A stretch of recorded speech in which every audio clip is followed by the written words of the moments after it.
Hi everyone, నా పేరు Pawan. Welcome back to our channel GPK shorts and entertainment. Content is ours, entertainment is yours.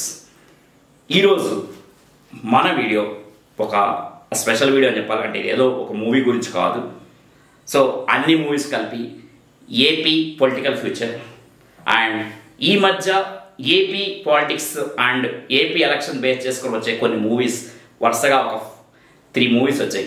ఆ movies గురించి ఒకసారి discuss చేసుకున్నాం. And ఇది పొలిటికల్ గురించి అయితే కాదు, కానీ మన క్వశ్చన్ ఏంటంటే, నా క్వశ్చన్ మెయిన్గా ఏపీ పొలిటికల్ ఫ్యూచర్ని ఇలా వరుసగా వచ్చిన ఈ మూవీస్ డిసైడ్ చేస్తాయి అంటే నాకు అక్కడే ఆన్సర్ కూడా దొరికింది. బట్ ఈ మూవీస్ వల్ల దీనివల్ల అయితే ఏపీ పొలిటికల్ ఫ్యూచర్ అయితే డిసైడ్ కాదు. అది కేవలం ఓటర్స్ వల్ల, జనాల వల్ల మాత్రమే డిసైడ్ అవుతుంది. ఈ మూవీస్ చూసి ఏదో ఇన్ఫ్లుయెన్స్ అయిపోతారు. 2.5 hour మూవీ చూసి జనాలు ఏదో మారిపోతారు. ఇప్పుడు సపోజ్ నేను ఒక మూవీ తీసి జగన్ చాలా మంచోడు, మొత్తం మంచోడు 2.5 hour నేను చెప్పినంత మాత్రాన ఒక ఆడియన్ అయితే వెంటనే సడన్గా అయితే తన ఆలోచన చేంజ్ చేసుకోడు. అదేవిధంగా చంద్రబాబు నాయుడు చాలా మంచోడు అని చెప్పినంత మాత్రాన వాళ్ళ ఆలోచన కూడా చేంజ్ కాదు. ఎంతవరకు అంటే జస్ట్ ఆ 2.5 hour కూర్చొని చూసి బాగుంటే బాగుంది అనుకుంటారు, లేదంటే బయటికి వెళ్తారు. అంతేగాని ఈ మూవీస్ వల్ల ఇంపాక్ట్ అయితే ఏమి ఉండదు.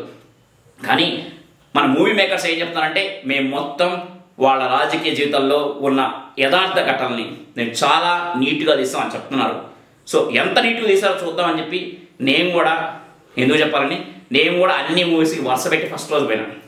వరుసగా మన యాత్ర 2 అండ్ రాజధాని ఫైల్స్, వ్యూహం, మన ఆర్జీవి వ్యూహం అండ్ అఫ్కోర్స్ శపథం కూడా థియేటర్ ఎలా వర్కౌట్ కాలేదని దాన్ని మళ్ళీ ఓటీటీ రిలీజ్ చేశారంట, శపథం అనే దాన్ని, వ్యూహం పార్ట్ 2ని.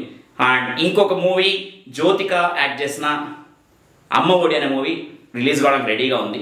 ఇవన్నీ మూవీస్ వరుసగా వచ్చాయండి. సో అమ్మ ఒడి రిలీజ్ కాదు కాబట్టి అండ్ శపథం ఓటీటీలో కాబట్టి ఆ 2 స్కిప్ చేస్తే రిమైనింగ్ 3 మూవీస్ ఫస్ట్ రోజు కంపల్సరీ ప్రతి మూవీ వెళ్ళి చూశారు as a movie lover.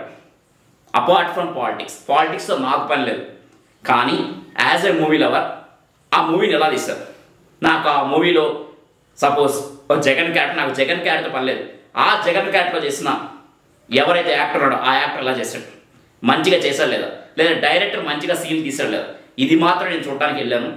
But ఆ చూడటానికి వెళ్ళి నేను చాలా డిసప్పాయింట్ అయ్యాను. ఎందుకంటే వీళ్ళు మూవీలో తీసిన దానికంటే 5-6 సంవత్సరాల నుంచి ఒక పొలిటికల్ సినారియోలో ఉండే all print media, electronic media, digital media, social media చాలా కళ్ళకు కట్టినట్టు ప్రతి రాజకీయ నాయకుడి క్యారెక్టర్ని అండ్ వాళ్ళ మంచితనాన్ని లేదా వాళ్ళు చేసిన తప్పుల్ని కళ్ళకు కట్టినట్టు చూపించారు. సో జనాలకు ఒక క్లియర్ క్రిస్టల్ ఒపీనియన్ ఉంది. కొత్తగా ఈ మూవీస్ వల్ల అయితే ఆ ఒపీనియన్ చేంజ్ కాదు. అండ్ ఈ మూవీస్ ఇంకా ఎలా ఉన్నాయంటే, ఏదో ఒక బయోపిక్ అని చెప్తున్నారు, కానీ ఓన్లీ ఒక మనిషి బయోపిక్ అన్నప్పుడు ఆ మనిషి జీవితంలో పాజిటివ్స్ ఉంటాయి, నెగిటివ్స్ ఉంటాయి, డార్క్ షేడ్స్ ఉంటాయి అండ్ గుడ్ థింగ్స్ ఉంటాయి. వీటన్నింటినీ కరెక్ట్గా చూపిస్తే that biopic is good biopic. But అలా కాకుండా ఓన్లీ మూవీ స్టార్ట్ అయిన దగ్గర నుంచి మంచోడు అని భజన చేస్తే మాత్రం అది అంత ఎఫెక్టివ్ ఉండదు. చూడ్డానికి కూడా మనకు కూడా పెద్ద ఇంట్రెస్ట్ ఉండదు. ఏదో ఒక పార్టీని టార్గెట్ చేసుకొని, ఏదో ఒక వ్యక్తిని టార్గెట్ చేసుకొని ఆ మూవీ మొత్తం తిట్టడానికే పెట్టుకున్నట్టు లేదా క్రిటిసైజ్ చేయడానికి పెట్టుకున్నట్టుంటే అది మూవీ అనరు.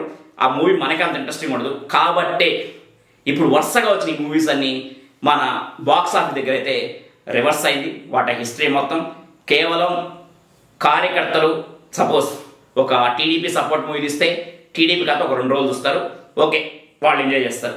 అండ్ వైసీపీ కార్యకర్తలకైతే కొంచెం కడుపులో మంటుంది. అదేవిధంగా వైసీపీ జగన్ మీద మూవీ తీస్తే వైసీపీ కార్యకర్తలు అయితే రచన చేస్తారు, కానీ టీడీపీ కార్యకర్తలు మాత్రం కొంచెం కడుపులో మంటుంది. కానీ ఇది కాదు మనకు కావాల్సింది. ఒక మూవీ తీస్తే నిజంగా ఎవరి వైపైనా సరే ప్రతి ఆడియన్, కామన్ ఆడియన్ ప్రతి ఒక్కరు హ్యాపీగా మూవీలో కూర్చొని చూడాలి. అటువంటి మూవీస్ అయితే రాలేదని చెప్పాలి ఇప్పటివరకు. ఇటువంటి మూవీస్ బేస్ చేసుకొని మనం ఏదో ఏపీ పొలిటికల్ ఫ్యూచర్ మొత్తం డిసైడ్ చేద్దాం అంటే మాత్రం అది కల్లే. ఎందుకంటే వీళ్ళందరికంటే, ఈ మూవీ మేకర్స్ కంటే, ఈ ఈవెన్ రాజకీయ నాయకుల కంటే కూడా క్రిస్టల్ క్లియర్ ఒపీనియన్ ఉండేది ఎవరికంటే ఫస్ట్ ఓటర్, ఫస్ట్ జనాలకి. వాళ్ళకి తెలుసు ఎవరిని గెలిపియాలి, ఎవరిని ఓడియాలి, ఎవరు మనకి మంచి పాలన ఇస్తారు అనేది వాళ్ళకి ఒక క్లారిటీ ఉంటుంది. అఫ్కోర్స్ ఆ క్లారిటీ తక్కువ ఉన్నా ఎక్కువ ఉన్నా ఎలక్షన్ టైంకి వాళ్ళకు ఒక క్లారిటీ అయితే వస్తుంది. రేపు ఎలక్షన్ అంటే ఈ రోజు వరకు క్లారిటీ వస్తుంది.